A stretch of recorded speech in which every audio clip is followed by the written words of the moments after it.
Welcome to the Old Man of the Three with JJ Reddick and Tommy Yelter, brought to you by 342 Productions. This is episode 168, Gabe Vincent. Tommy, we have been big Gabe Vincent fans for the last couple of years. He is coming off a really solid playoff run, parlayed that into a 3-year contract in free agency with the Los Angeles Lakers.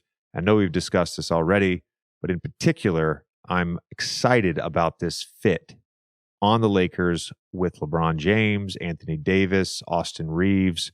There was a report today on one of the aggregator sites. I don't know how much I'm buying into this in the middle of July. The starting job is up for grabs with LA. I do think Gabe will have a lot of opportunities to close games, regardless who the starting lineup ends up being, whether it's him or D'Angelo Russell, because his spacing, his toughness, shot making, all of that stuff, just so valuable on the basketball floor. I think he represents, and we've talked a ton about this with the Heat, his former teammates. He represents what's best about the NBA. Guys who were maybe not, super heralded coming out of high school, coming out of college. And then when you saw what he did in May and June this year, and what, hopefully he's going to do next year in LA, it's been a pretty sort of special story to watch.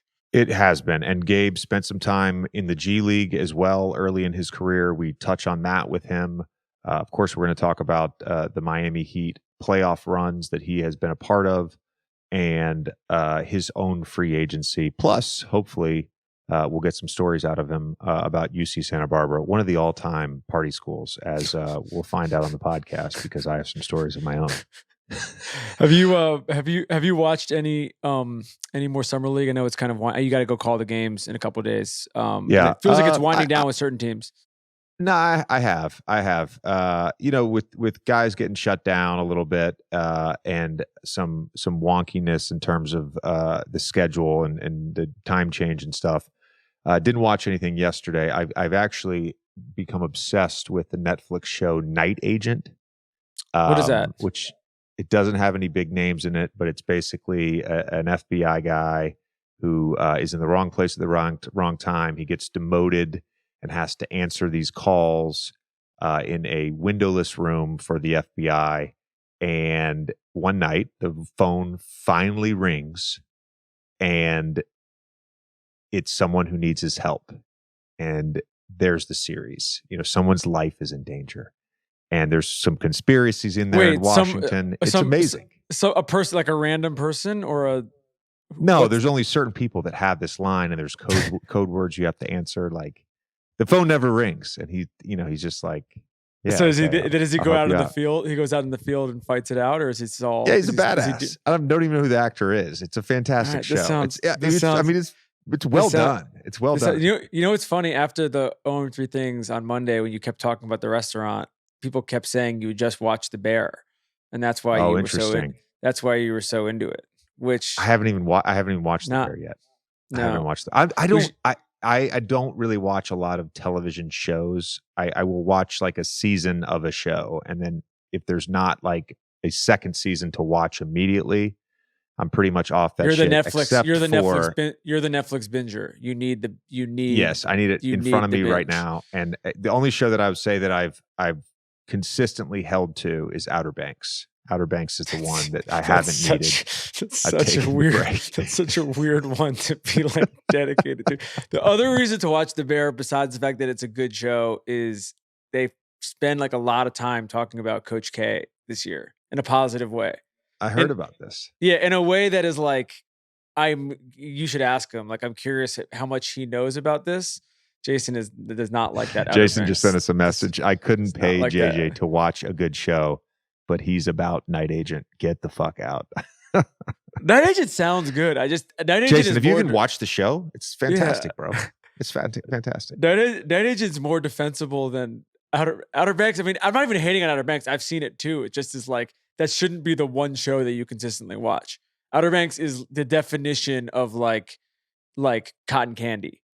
It's like they don't make it to be a good show. They make it to be a show that you can watch every episode in a day and then move on and never think about it again. Which maybe that's what you want. Yeah, it's a show for young adults, and I still want to feel like I'm a young adult. That's what it comes down to, Tommy. All right, let's get to our conversation with new Los Angeles Laker, Gabe Vincent. All right, let's welcome in new Los Angeles Laker, Gabe Vincent. Gabe, we really appreciate the time, man. You're someone that we're excited to have on. I think Kylie has reached out to Tim many times to try to get you on the show, but if that's not true, my fault, because we're really excited about this. We were just talking because the ESPYs were last night, and LeBron announced that he's coming back. When you signed with the Lakers, how concerned were you that he was going to retire? I mean, I just saw the way the roster was shaping out, and I had a good feeling he'd be back. So excited to hear it officially, and I guess welcome back. In terms of that decision, because free agency is a lot different than it was 20 years ago, 15 years ago, even 10 years ago. Everything happens so quickly, and you're coming off a finals run with the Miami Heat, and you end up signing a 3-year deal with LA. How much consternation was there about that decision in terms of leaving Miami, the team that sort of gave you your start and where you sort of grew into the player you are? Yeah. First of all, I don't think it was easy. Like you said, Miami was the team that gave me an opportunity. I grew while there. We had some great runs while I was there. So it wasn't easy, and I don't think it's any secret. I was pretty open about, willing to go back and wanting to go back, and my love for the organization. I think it was pretty reciprocated. But when it came down to it, business got in the way, and there were certain points that the Heat could only get to, and, other teams were able to get to more, and it just kind of made more sense at the end of the day, and business played a role, but also, just situations, et cetera. So LA was the play, and we're looking forward to the future a little bit. On a personal level, as a Cali kid, when you officially signed, you're like, I'm gonna be playing for. Like, what was going through your head, just knowing the fact that this is now your new home? I mean, the first thing was that I gotta just say no to tickets for everybody, because that's gonna be a problem all up and down Cali. That was the first thing. We'll have to get my parents some season tickets or something, and it's just going to have to be no across the board, because that could easily get out of hand, as I'm sure you know, JJ. But I mean, it's awesome. I mean, at the end of the day, I'm coming back home to the West Coast. My family overall will be able to come to more games. It's exciting. A storied franchise. At the end of the day, you grow up in California, you know about the Lakers, and if you know about the NBA, you know about the Lakers. So that's exciting. I'm looking forward to it. I went to school 2 hours away in Santa Barbara, so I'm very familiar with the area. It's not like I'm moving somewhere I've never been before, or I got to deal with snow. I've never dealt with snow before. So the transition, I think, will be a little bit easier lifestyle-wise. So, and the opportunities on the court are immense. So I'm looking forward to it. I want to get into some Heat stuff later on, but in terms of the Lakers and the fit, there's obviously the proximity to home, the storied franchise, getting the chance to play with LeBron, getting to play for a team that we talk about every day on First Take. We try to steer clear of the Miami Heat. We try to not talk about the Miami Heat. It did seem that way for you guys made it hard on us. You guys made it hard on us this year. But in terms of like the basketball fit and sort of how you're viewing this, what gets you the most excited? I've played almost every role, I feel like, in Miami. I've been in the corner. I've picked up a guy, Trae Young, 94 feet, and just play defense for a full game. Guys have sat out, and I've been asked to go produce offensively. So I think I've worn a number of hats. And I think for me, that just showed I could play with anybody, whether it's Jimmy, whether it's, we got Tyler, who plays a different style. You got Bam, we're going to feature this game. And go down the line of guys I've been around alongside other guards, whether it's Goran or Kyle or Tyler. So I've played a number of styles, I feel like. So transition-wise, role-wise, it's going to be very similar, I think, in terms of fitting into whatever this team needs to win. And I think just trying to make winning plays, whether it's being more defensive-minded this game, or it's, handling more in a pick and roll, we're going to put Braun off the ball, or Braun's on the ball, wants to take over, and, I need to make an open shot when he does find me wherever I may be, or I space the floor. So I think I just bring a little bit of versatility that is, kind of moldable to different situations. One of the interesting things about the fit to me, we saw late in the season, some of it I think is because LeBron had his foot injury, but it was the first time I really ever saw him play off the ball. And there was a lot of action that ran through D'Lo, a lot of action that ran through Austin Reeves in the half court, LeBron off the ball. And then for you, I think it's a great fit because of your ability to play on and off the ball. You know, there were times, whether it was the Boston series or the Denver series, where, you know, your pick and roll game kept your team in it. In terms of the comfort level of that part of it, playing on the ball for you, was that a thing that happened this year, or did you start to develop that confidence about playing on the ball and being a primary creator in the half court prior to that?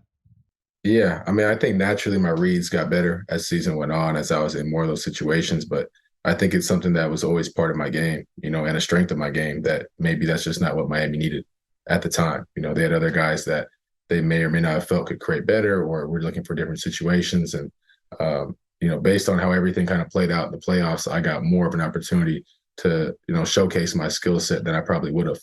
And now I'd say it was to my benefit in terms of showing teams what I'm capable of, that I can be, you know, efficient in those moments and so forth.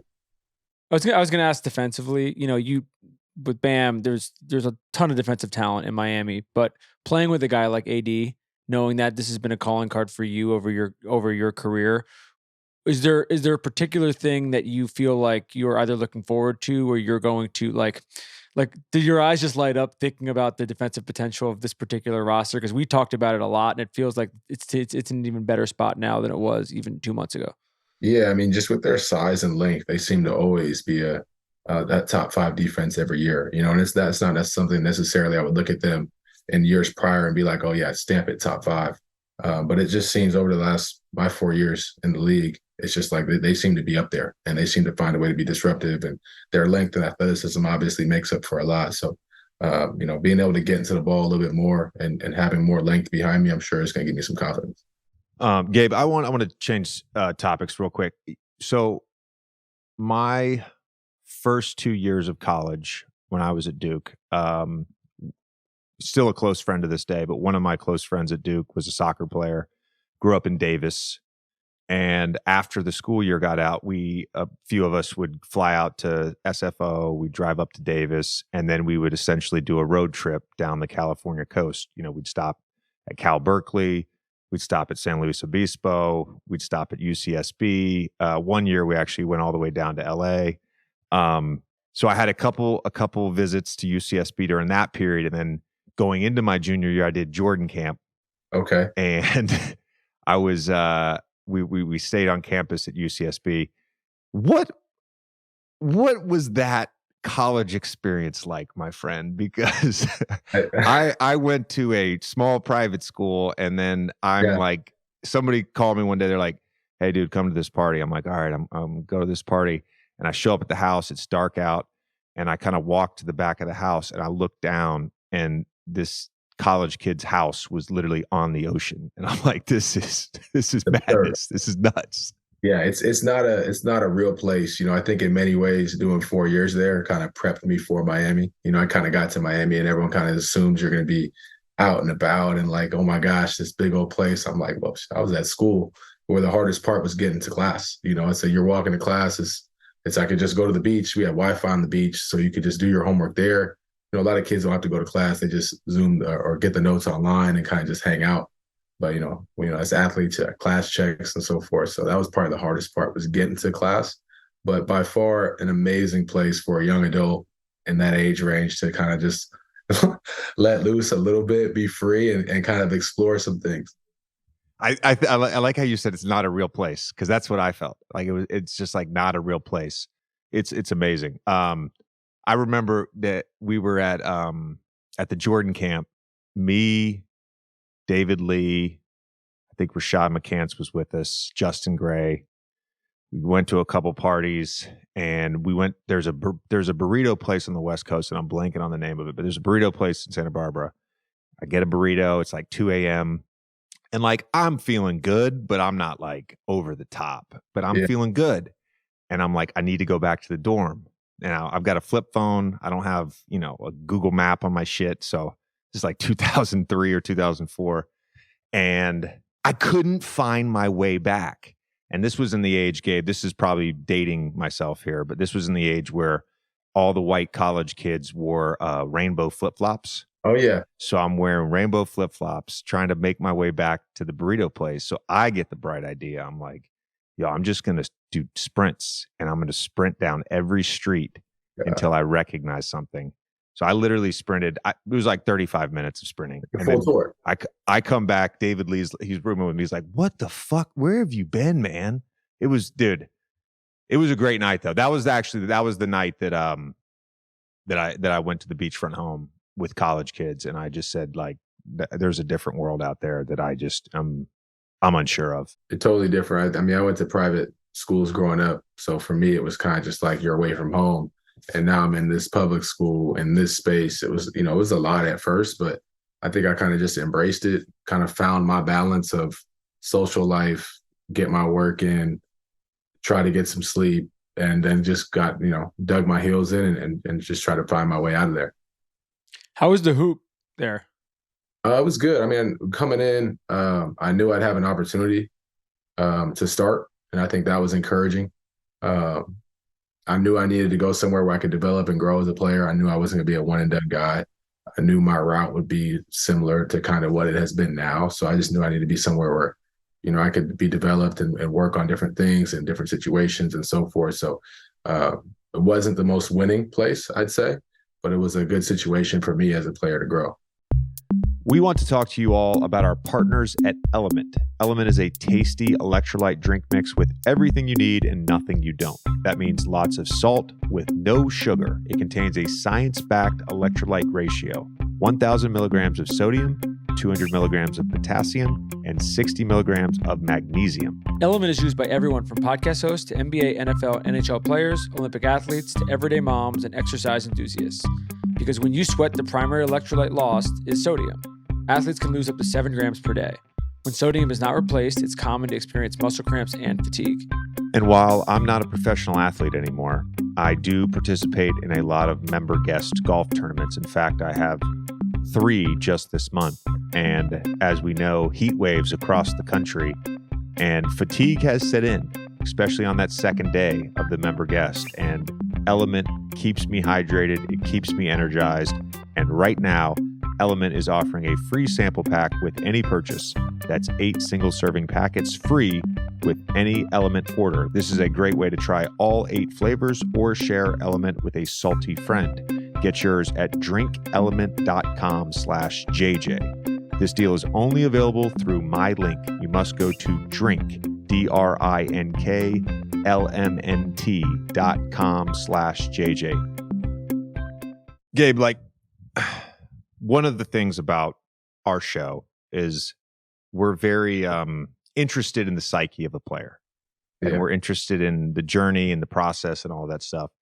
And for you, as a guy who goes to a mid-major school at UCSB, goes undrafted, I'm going to ask you about the G League in a second, but spent some time in the G League. Didn't play a lot initially when you're with the Heat. You're on two-way initially, then it gets converted. Was there ever any doubt that you would end up in this situation that you're in right now, where you're a starter on a championship contender in the NBA and you just signed a big free agent deal? 100%. 100%. There was doubt. There was doubt when I got injured in college. There was doubt when I got injured in the G League.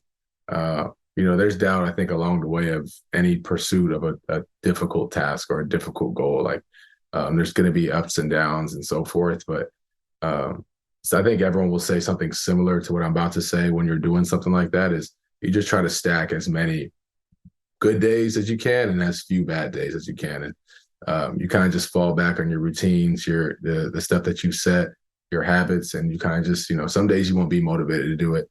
Some days you'll be down on yourself. But, when you wake up, it's like, this is what I do on a Tuesday. So I'm going to get up and go through my routine of workouts and do this and that. And, if it pans out, it pans out. If it doesn't, we did with everything we could. So I think some of the hardest things, and I probably dealt with this more when I was a young player, early on at Duke, early on in the NBA, is learning to manage expectations Mm. Where you come into Duke and you're expecting something. You come into the NBA and you're expecting something, and you get punched in the mouth a little bit, and it sort of rocks you a little bit, and for you, whether it's, you mentioned getting hurt in college, but whether it's, not getting drafted or being in the G League, like, how did you sort of deal with that expectation management of, like, I think I can be this, but I'm not there yet? Like, how do you day to day, besides just stacking good days, like, how did you sort of deal with the disappointments, of course, at times, but just like the tough part about it? Yeah, I think I dealt with all that stuff early on before I got to those situations. Like, I think my expectations for the situations I'd be in, more so than what I was capable of, was realistic. And I think so they never really surprised me. And the bit that surprises me about this playoff run I had, where I kind of made a name for myself, I kind of increased my value exponentially. It was more of a guy like me coming from the situation I come from doesn't get an opportunity to do that. It wasn't the pick and roll efficiency or getting a stop or guarding this guy or a big shot in game 2. It was more of, I don't get these opportunities. I'm the guy that you plug in. You need me to play defense, I'll go play defense. I'm just, I'm here trying to stick around and be in the league. And when opportunity presented itself, I just didn't want to let it go wasted and do anything I could to win. I feel like winning solves everything, and everyone wins when you win. So it was just, I made it all about winning and just tried to compete to the best of my ability. I was saying, you signed your two-way with the Heat January 2020. Mm-hmm. There was a lot of commentary from all over the place this run about all the different guys, to the point where I think you even said something about like enough already. But when you got there at first, like, did they do anything different? Is there something about how they would? Is there a way that they would ingratiate you guys into this system that set all of you up for success like this? Because it is objectively wild, even looking back on it a little bit. Yeah, I mean, well, I'll say this: like, I don't know if it's exactly how it was now, how it was years ago, in terms of how everyone talks about the practices and so forth. But when I first got there, they had just played a game, and we had the one day in between. And I go to practice. I'm the two-way. I'm not playing. I'm not even practicing at this point. I'm kind of just on the side watching. But we just so happened to have maybe 4 or 5 guys, getting some rest, a little quick game, not a quick turnaround. They needed to just rest their bodies. And it just got drilled with some transition defense over and over and over again. They just happened to just give up, I guess, 20 plus the night before. And Spo was not happy. And we just kept messing this drill up over and over again. A 45-minute practice probably turned into a good 2.5. And now I'm getting reps, and I'm yelling at guys to get to their spots because I'm sick of doing the damn drill. It was intense. And I'm like, man, they don't play around here. Like, everything I've heard about the Heat and the running and the conditioning, the way we practice, I'm like, this shit is very real. So I think that was kind of my eye-opener moment. One of my first practices there was kind of just how, we do things different there, and how they did that. So every time I've talked to Spo before a game that I've called, that Heat culture comes up in the coaches meeting pregame. One of the things he always says is, like, well, we identify the right people, and he's never really elaborated on that. And I'm curious, from your perspective, yeah, what are the characteristics of the right people for Heat culture? I would say, if I had to put it very simply, I would just say, like, winning habits.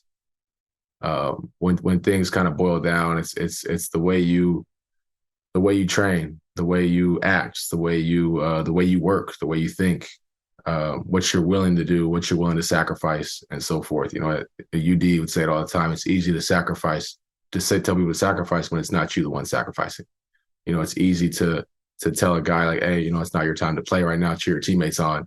But when it's your time to be benched for 2 weeks and the guy that plays the same position is going off, are you going to be cheering him on, or are you going to be just pouting at the end of the bench? So there's a lot of qualities that fall under the overarching umbrella of culture that has grown into this phenomenon. But I think many of those things were instilled in me already. And I think that's kind of what helped my transition be a little seamless. And I think that's more so what Spo's referring to. Yeah. You bring up the sacrifice thing, and I go back to one of the meetings that we had my last year, my second year with Philly, and it was when Jimmy was on the team. This is before actually that we traded for Tobias, and I remember being in the meeting. It was me, Jimmy, Ben, and Joe with Brett, and we were in Brett's office, and we're talking, and like we're like talking in circles, and I said something along the lines of like, none of us here, like Brett's won, but not as a head coach, right? Brett won in San Antonio, but I'm like, none of us here have won. And like, we all say we want to win, but we all want to win on our terms. And I think not just for like the Miami Heat or for Philly and that team, like I think that ultimately is the struggle in the NBA. I think regardless of the talent level of any player, you go from the first guy to the 15th guy, whatever. It doesn't matter. Every guy wants to play a certain way. I'm a ball dominant guy. I gotta dominate the ball. Okay, but does that ultimately lead to winning? That's the question, right? We all want to play a certain way, but is that what's going to give you the best chance to win? And oftentimes it's not, you know. And the other comment I was going to make is my second Heat game I called was the playoffs. I was with Dave Pash. You guys were playing Philly in the second round last year. And at the end of the meeting, randomly Spo looks at me and he's like, you know, I think you would have fit in perfectly with the Heat.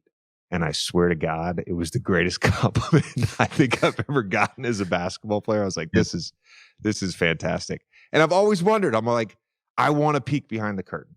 I do. I want to peek behind the curtain. I want to know the Jimmy Butler, Eric Spoelstra bench blow up. Like, I want to know like how they recovered from that. Cause like that shit will break a team. Yeah. And then you guys are one possession away from the finals. Like there's something about the willingness to embrace confrontation that I think is part of maybe I'm wrong. You've been there. The NBA, so much of the NBA is like avoiding the hard conversations. Yeah. Whereas I think you guys embrace the hard conversations. Yeah, I think we tend to play better after interactions like that. And typically, I mean, obviously it's never great to have an interaction like that with your head coach in front of 20,000 people. And I mean, we dealt with that internally and everything worked out great, as you mentioned. But, you know, when we would get into yelling matches, sometimes it wasn't even a true yelling match. It was just, this is the best way for me to articulate myself to you. And I had a full understanding, JJ, that you're doing everything you can to win this game. So it's more of like us just being in a collective mindset towards a collective goal. And whatever we need to do to get there, it's like leave your feelings in the car when you step into this arena, because we're all hands on deck. We're just trying to win. I think you know this, but I'm close with Jimmy, one of my favorite guys I played with, one of my favorite teammates. And I have so enjoyed his time with the Heat because I do think it has been a perfect fit. And part of it, I think, is because of what we're talking about right now. And I view Jimmy through a 5 or 6 month experiment in Philadelphia. He got traded, whatever it was, 12 games in the season. So like, I don't think I have the full picture of Jimmy as a leader of a team. What does Jimmy as a leader of a team, what does that look like? Jimmy as a leader of a team. First of all, about Jimmy, I think he's one of the ultimate competitors I've ever been around. Like the way this guy loves to win is outrageous. Even if it's over a game of Uno, like he will get intense and figure out a way to win and know what cards you have in your hand. But as a leader, I think he just tries his best way to push people. And sometimes it doesn't always look pretty. It's not a handhold. Sometimes he's going to get on you. He's going to have expectations of you to just know the game. And most importantly, above all with him, is to just play basketball the right way. You know, I think he has a respect and appreciation for the game of basketball as it is that I don't think people really give attention to. And I think that's one thing that's so great about him. You know, people always say he's not making many mistakes out there on the floor. You know, he comes off the pick and roll. He's going to make the right read. And a lot of it is just playing good basketball. You know, if someone's open in the corner, he's probably going to kick it to him because that's the right read. And he's going to expect them to shoot that shot because that's the right way to play basketball. And if they don't, I think that's kind of when you see Jimmy kind of light up on people because, you know, he just has this expectation of if Jimmy Butler, can play the right way, you should play the right way too. So don't come down and jack a 30-footer, Gabe, because you made one shot. You know what I mean? Let's get back to a good one. You know, you make 3 or 4, maybe we can let that 30-footer go if it's not a 1-point game, you know. So there was different ways in which he would lead and bring guys in, but sometimes, or I guess what the media gives him credit for would be when he kind of gets a bit animated. My only gripe with Jimmy, the competitor, is in the year prior, before he was traded there, we had a really solid Boo-Ray game on the plane, and Jimmy gets traded there. We start playing Boo-Ray. He bullied, and he just fucked the game up. Yeah, I mean, he just fucked the game. That's up. Jimmy, bro. You're talking about a guy playing the right way. He does the opposite in Boo-Ray. Yeah, he does the opposite in Boo-Ray. He's trying to create chaos, and he ruined the game for me. I had to get out of the game because I'm not willing to put my own money on a game that is inherently fucked up because we've got a rogue agent. I refuse to play the game after. But that's exactly like you're saying. Everyone wants to win their way. Like, he knows how to win that game of cards, and it's just him. You know what I mean? So if it takes him fucking the game up or just bullying the board, like, he'll do it. Whatever he's going to do to win. What was going through your head in that Milwaukee series when he was going psycho? Carry us. You know, I think that's kind of, we're just telling him to carry us. You know, I think with just not too long ago, we were playing the 10th seed and almost out of the playoff contention. Going from essentially 7 to out would have been crazy. But going from 7, I think we're down 10 with like 8 minutes left in the game, and we kind of all looked at each other with, you know, we have a little more pride than this. And Max goes crazy. You know, had a great game that game, and we get into the Milwaukee series. It was like, great, now we got this 3-headed monster over there to deal with, and Jimmy was Jimmy in the truest fashion. You know what I mean? He was talking shit, and we're down 10 points with like 5 minutes left. He was talking crazy to Drew, and I'm like, Jimmy, this game's not over. Like, what? You know what I mean? He just started getting into that mode that we all love when he gets into, and you know, I think he kind of just propelled us and gave guys like me a whole lot of confidence in those moments. And, you know, and I think everyone saw us celebrate after we won that game 5. And I think that was more so of like okay, we can actually make a run at this thing. You know, like it was awesome. They just gave the whole team a lot of life. I actually felt bad for Drew because like, he was, first of all, let me say this. They basically were like, Drew, you're just going to guard him one-on-one, right? Yeah. We're not going to. Well, I guess there was a couple doubles. There wasn't really one adjustment made, but there wasn't any. Right, exactly. Not one. It was like, no, we're just going to put you on him, and then Jimmy gets going and he's talking shit, and there's viral videos everywhere. And Drew is just Drew also is a competitor, but he's also one of the sweetest human beings I know. And I'm like, I feel so bad for Drew in this moment right now. Yeah. I feel bad for him. Jimmy went bananas. I don't even know how else to put it, but I mean, Drew's, I think, if not the best, one of the best defenders in our game. And I mean, you all know the same, you know, better offenses beats better defense. You know what I mean? Like, great defense can only get you so far. And I think when Jimmy just kind of got rolling, you know. Hold on. We need to talk about this, Tommy. We need to talk about this because, hold on. Kevin Durant, over the last 2 days, has been going back and forth with people on Twitter, which is nothing new, because he basically said offense wins championships, and they're like, everybody's like defense wins. Blah, blah, blah. All right, historically speaking, right, outside of like the 2018 Cavs, I think by and large you need a top 10 defense, right, to get to the finals and win the finals. That's go back the last 20 some years of the NBA. You need a solid defense. Denver kind of broke that norm this year because they were middle of the pack in the NBA and win the championship. I think the adage maybe had some truth to it, at least a kernel of truth, in prior generations of the NBA. I think the reality is right now, you either need superhuman performances from your top players, or you need an unstoppable offense to really win a championship now, because the league in the playoffs now, it's literally all about like, which guy can we ignore on offense and which guy can we attack on defense. That's all it is. And so if you can't generate good looks and you don't have 5 competent offensive players, Right. You're not fucking winning in the NBA anymore. You're not. It's impossible. For sure. I think some of it may be the rules. Obviously, they've been geared more towards the offense to, promote more scoring, more viewership, whatever the case may be. So I think there's some truth to what KD had to say in terms of offense wins you championships. And like you said, 10 years ago, by the numbers, that would not have been the case. But in the playoffs, stars have to be stars, and you need, role players to step up and make plays. And I think, we were able to do that at a very high level until we ran into Denver, like many teams were able to as well on the West until they ran into that team. See, on a personal level for you, Gabe, JJ and I both went to a bunch of the games in New York in that series. I think it was game 2, the game Jimmy didn't play, where you and Caleb, you guys lost, but you and Caleb went off. Was that really where you sort of felt like you would kind of arrive? Did you feel like you'd come before then, or was that kind of the moment where you're like, all right, I'm ready to sort of do this thing on this stage? I felt like I had arrived before that, truthfully. Obviously playing in the Garden in the playoffs is different and was a great experience, but no Jimmy exposed John the first play up, and it's for me to come off, and I'm like, oh, so it's one of those games where the guys are sitting down, I get to play today. It's kind of like, okay, looking forward to it. And then, kind of getting going, getting a little bit of a rhythm. And unfortunately letting that game get away from us, it was a lot of fun.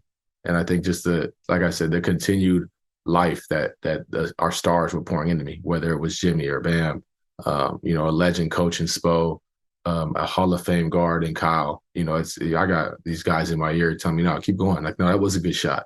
Like, don't second guess it, and as you know, you're second guessing shots. It's usually not your best performance, but when you're just letting it fly and shooting everything with confidence and playing free, you're usually your best version. Gabe, a lot of the discussion, and I was front and center for some of this, but a lot of the discussion about your guys' run, I personally did not call it a fluke. I just want to be clear on that. But there was, comments about it being a fluke. But specifically as it relates to the shot variance, in terms of your team's 3-point shooting, were you guys really all shot below your career averages for roughly 80%? Let's call it 80% of the season. Yeah. And the last 4 or 5 weeks, you shot it well. Playoffs, you shot it well outside of one series. I think in the playoffs, the explanation is fairly simple, right? You bring up Milwaukee and not making adjustments, right? So, like, if I'm playing against a team that is not going to top lock me and is going to play drop coverage, I'm probably going to shoot well that series, because I know if I miss my first 3 shots, I'm getting 3 more really good looks. Right. Now, if a team is blitzing me like the Raptors did in 19, or they're top locking me like they did pretty much every year once I joined the Clippers on, like, you're going to be more rushed. They're trying to run you off the line, all that stuff. But in terms of your team, the regular season to playoffs, series to series, is there a simple explanation for the shot variance and 3-point shooting that you guys had this year? Yeah, I think it's interesting, because if that would have been the case from December through half of January, it would have just been the heat got hot and they're shooting like they used to shoot. But since we did in the playoffs, it's a fluke. You know what I mean? And it's funny how that narrative flips. Instead of I was not a part of that. I didn't say it was a fluke. I personally didn't. Right. But instead of saying, you got these players that stepped up in big moments and made big plays, everything's a fluke. And I personally think it's funny. The whole, they asked me about are you sick of being told you're undrafted in every interview? I'm like, I personally don't care. It's not, that part's not motivating for me. It's like, I know I was undrafted. I don't need to be reminded every interview of the playoffs, but please bring it on. You know what I mean? So narratives are funny how they do that, but I mean, credit to not only myself, but the other guys that stepped up. Even Duncan got hot and was back to quote unquote Duncan people have been missing. And, he kind of had his ups and downs throughout the year. And I think his story with this season was incredibly inspiring for me to see him overcome the different challenges he had, and watching that season he had in the bubble where he was just going bananas. You know what I mean? So we had guys that everyone knew were capable of shooting the ball well. And unfortunately, when we did it at the right time, it gets called a fluke. So credit to my guys over there. Tommy, by the way, I just want to say one thing to Gabe's response, which is basically,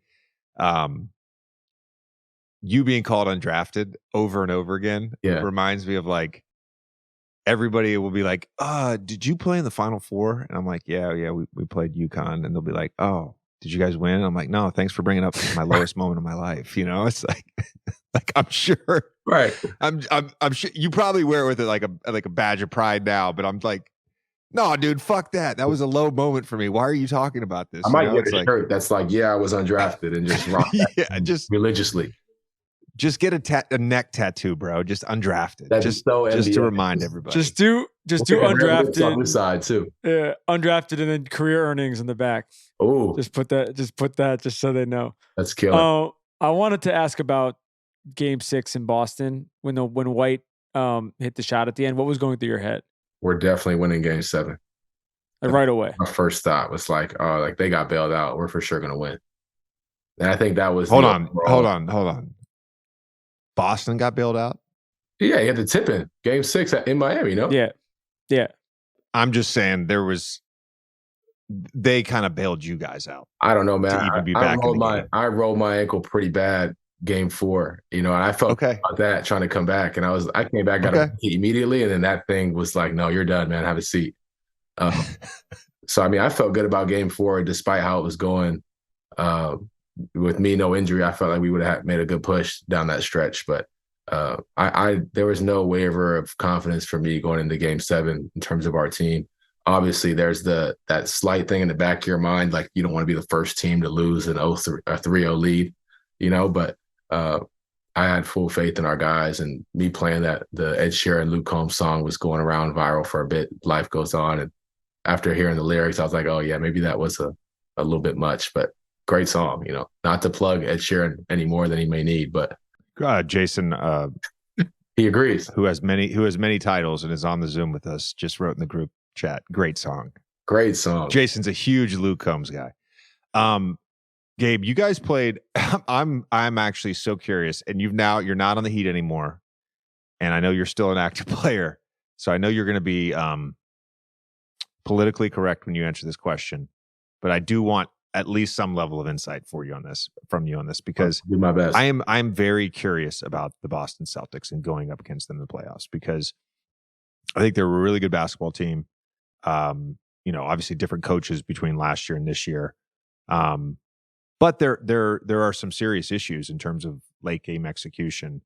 What did, like, the preparation for them, the messaging from Spo, like, what do you think their overall sort of weakness or attack point is that allowed you guys last year to get it to Game 7, to get it to a 1-game possession, and then this year to beat them? And that by the way, I'm just so we're clear, this is not me saying, oh, they were the better team and you guys, played out of your mind.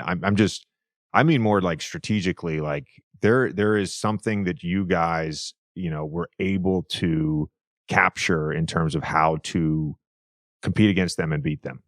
Yeah, I think first off, Boston is a hell of a team and was a hell of a team the last 2 years. With those two guys and Tatum and Brown, they just raised a lot of havoc for the defense.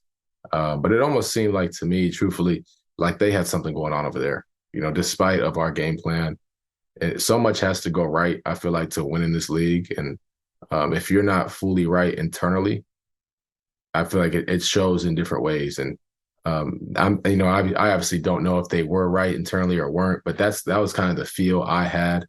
And there were moments of attack, whether it was, we try to get the right matchup. Like you mentioned before, that's kind of how the NBA is played now. You get the right matchup and you attack.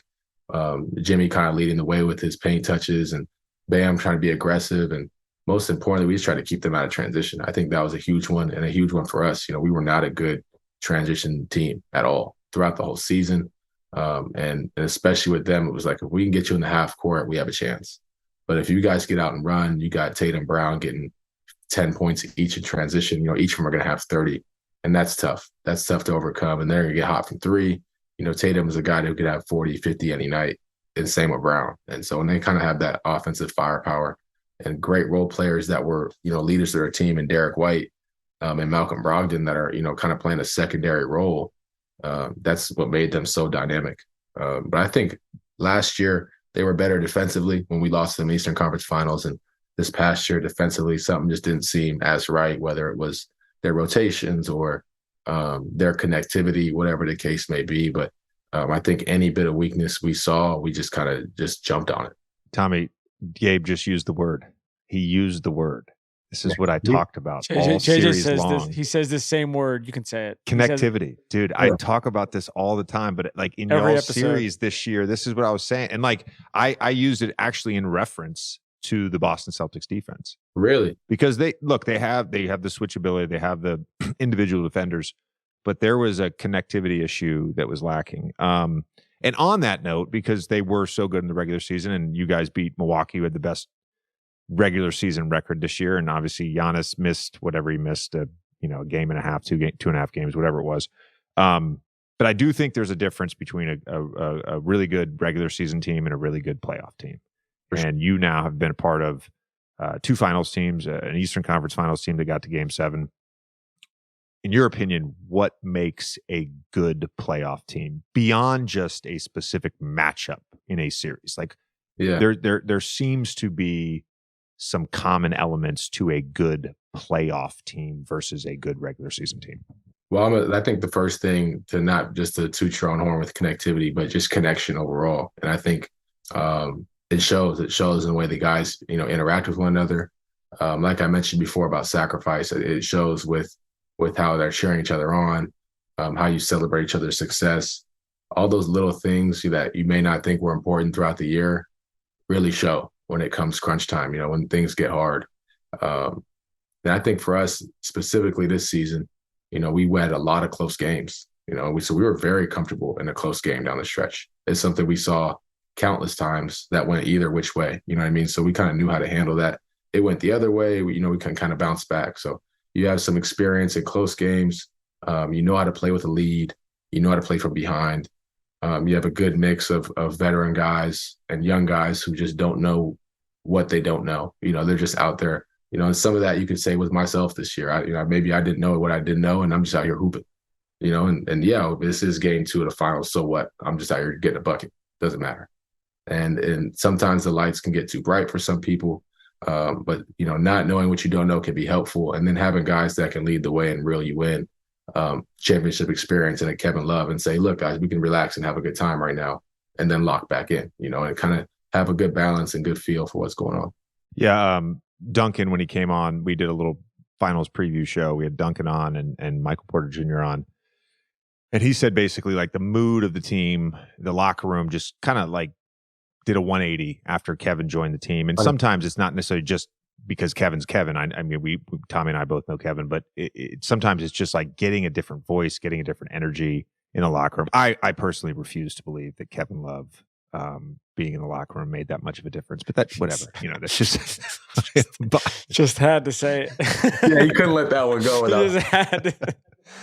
I should have pointed that out to Duncan, but whatever. It's all good. But Kevin, on a serious, he did change everything. Just seemed to get a little lighter. Obviously, his efforts on the court were inspiring, but a lot of what he did off the court, the connections he made, just helped move the needle a bit more and build a little bit more confidence, I think, in everyone in that locker room. Do you have a favorite Haslem story?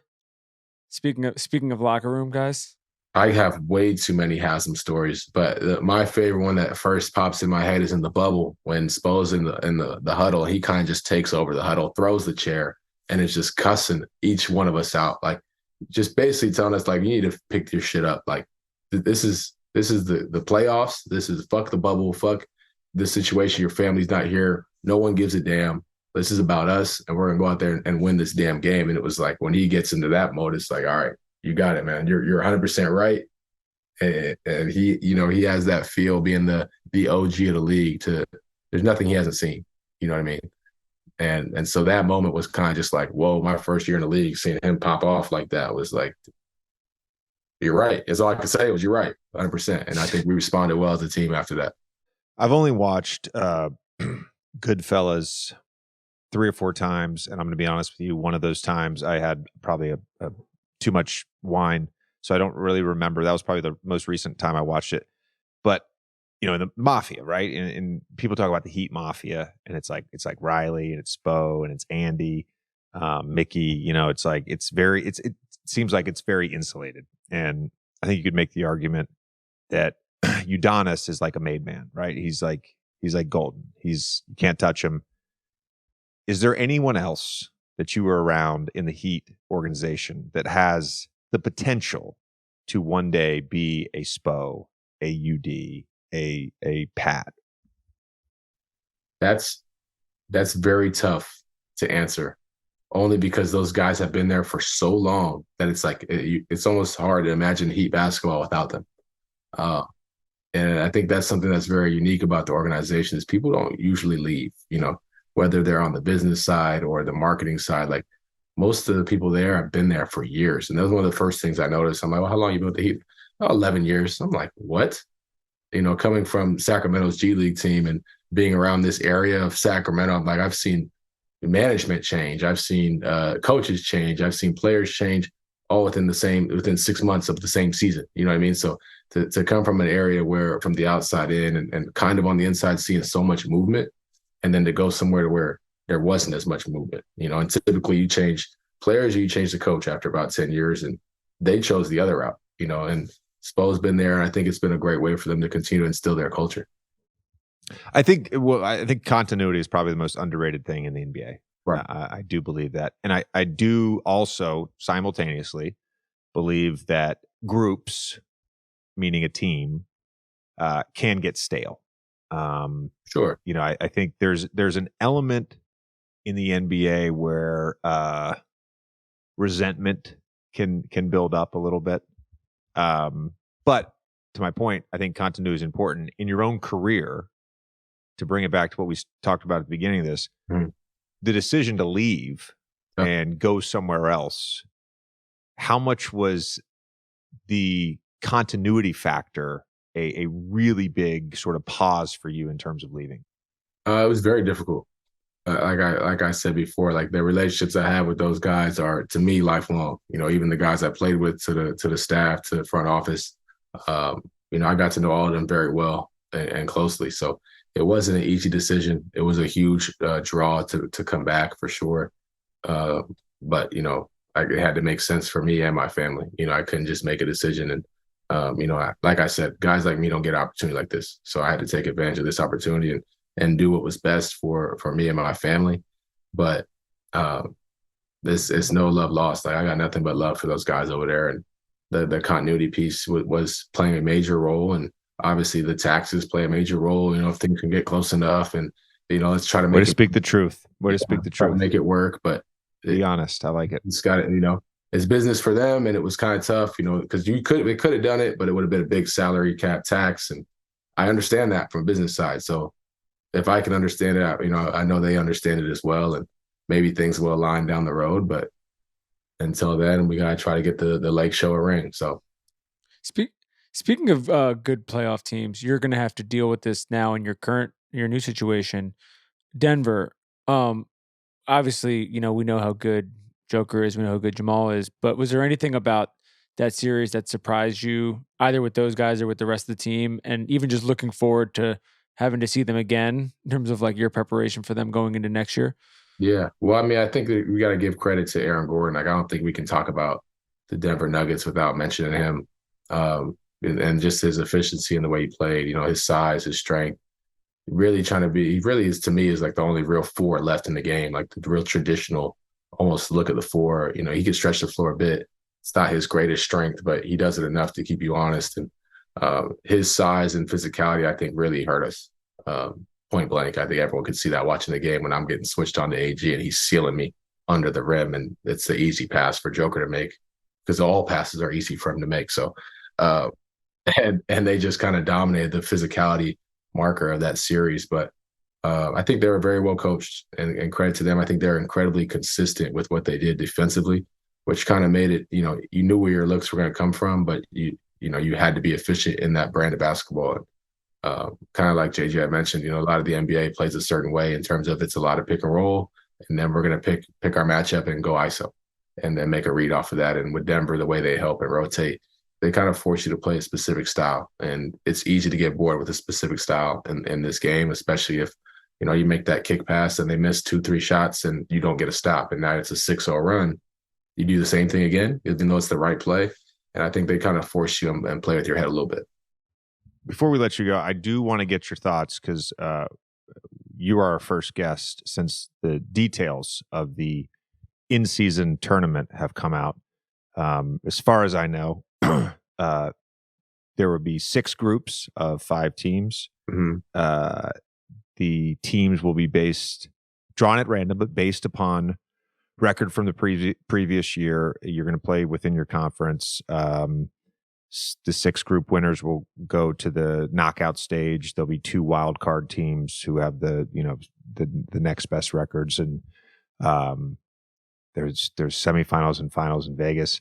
I was in New Orleans when this was first brought up, my first year in New Orleans, and I was opposed to it, but in fairness, I was also opposed to the play-in tournament. The play-in tournament I think has been fantastic. Do you have any thoughts on the play-in tournament and sort of what it will mean, what it will not mean to players, and the importance of it? Yeah, I mean, real quick on the play-in, I would say I had the same feelings as you. Like, I was against the play-in at first, and I think it has been good for the game. I think it's made it at least a little more competitive. In terms of the in-season tournament, it does not make the most sense to me, candidly speaking. Being the quote-unquote best league in the world in terms of basketball, it didn't make sense to me to copy what other leagues were doing. But what do I know? I'm just a player. But as far as the bonuses too, like I know they tried to make sense for guys to want to play and compete, which is great. And I think the bonuses will be awesome, especially if my team wins it. I'm looking forward to that. But having made a few deep runs, it didn't make sense to me how the bonus would be more than if you were in the finals then. And for me, like, that takes away from the point of it all, right? We all play to raise the Larry O'Brien Trophy and to go down that parade and to win and be called world champion, and to kind of have an incentive that's greater in January for, I don't really know what the mid-season tournament means. Does it give you a better seeding in the playoffs? Like, is there any perk other than a little payday? You get the cool trophy that they unveiled. Yeah, but if you win, you play 1 extra game. That's true. So you want to win. Are we going to see teams try to lose? Like, it's interesting to see what will happen, especially you get to the playoffs. It's typically the healthiest team that has the best chance down the stretch. We've got the numbers right here. So if you win the championship, you get an extra $500K. If you get to the finals of the in-season, you get $200K. If you get to the semifinals, you get $100K. And if you get to the quarterfinals, if you're one of the 8 teams that qualifies for the in-season tournament knockout stage, you get $50K. To your point about your playoffs, so that everybody knows, when you make the playoffs, every team gets a playoff share that gets divided up amongst players and staff. And a lot of times, like, I did this my last probably 6 or 7 years, the older players will generally, if you don't make a deep playoff run, they'll just give up their playoff shares so that the people on staff don't have a share. They split it up evenly and they all get a little bonus at the end of the year. Right. What was your share this year for making the finals? NBA finals. A 2 month process where you played the most competitive, heated, pressure-filled basketball of your life. What was your playoff share? I ended up with 200. So 200. I was a little confused in hearing the 500 for the mid. So if you lose the NBA finals, you end up with 200. But if you lose in the in-season tournament after playing, I think that's rounds out to about 6 or 7 games. Right. You get 200. It's interesting, man. I'd rather get a ring personally. Sure. I'd rather win the mid-season tournament and get a ring, but if I had to choose one, I know which one I would pick. JJ, do you think there's going to be discourse about guys choking in the mid-season tournament? Right. How does this add to guys' legacy? Not winning. Listen, I think he's the top 20 player ever. He's got 2 MVPs in the regular season. He's got a finals MVP. He's got 2 championships, and he's got 3 in-season tournament championships. It's like, what? Yeah. Who cares? You know what? I'm going to withhold judgment for at least. Yeah, I'm curious. I'll give it 2 years before I really I really buy in or really rail on this thing. I'm prepared. I'm prepared, Gabe. Just so you know, I'm prepared to rant on this podcast if the in-season tournament sucks. Awesome. So, I mean, as of now, that's kind of where I stand, but I could be wrong. I could just have a biased opinion, but the game changes and evolves constantly. So we'll see what happens next. I have one question before we go. Just because we're still in summer league right now. Just for like, whether it's like the guys, maybe there are guys who are in summer league who will watch this pod, or younger guys who may be in it next year, whatever it is. With your experience and with your backstory and everything like that, when you like look back at your career now, where you are, is there like a specific lesson or two that you feel like you would want to like pass on to other people? Because it really is a pretty inspirational story. We've gone into it already, but just, having a little bit of perspective on how far you've gotten with all the ways it could have gone, south. Yeah. I'd say one of the most important things would be to stay focused. Obviously, there's a number of distractions as you're growing in this game, but it's hard to find more when you're at this level. And the access we have, the amount of times you're on the road and can travel. And I'm not saying to not have your fun or not, enjoy everything with your people, but don't forget what your ultimate goal is. You know what I mean? And it's going to be a hard fought battle more often than not to be in the NBA, and even more so to stay in the NBA. So don't forget what what made you start doing it. Don't lose the passion. Stay focused. And if you don't have a routine, I tell kids this all the time. If you don't have any routines, you need to make one today. Like that needs to be the first thing. Even if it's making your bed, you need to start somewhere and then build on it. I know, JJ, you had a really rigorous routine in the off season that you stuck to, whether you wanted to or not. And off season, in season, didn't matter. It was a different routine, but it was the only thing that kept me grounded. It was the only thing that kept me grounded. And the only thing you can control. I think you're spot on that. Yeah. And for me, going to the arena, I knew when I went in night before the game, I knew who I'd see, what time I'd see them, and the cadence they'd come in and go out, what they'd be doing. I knew if I called Kyle Lowry at a certain time, I knew exactly what he'd be doing because that's his routine. And for me, when you look at a guy like him who's had such a great career for so long, he's doing the same things he was doing, 10 years ago. Or a guy like Harrison Barnes, I was talking to him the other day. He does the same things, the same routines I'm working on at this time. Very similar to you, JJ. I'm sure it's not as crazy as yours was, detailed to the number.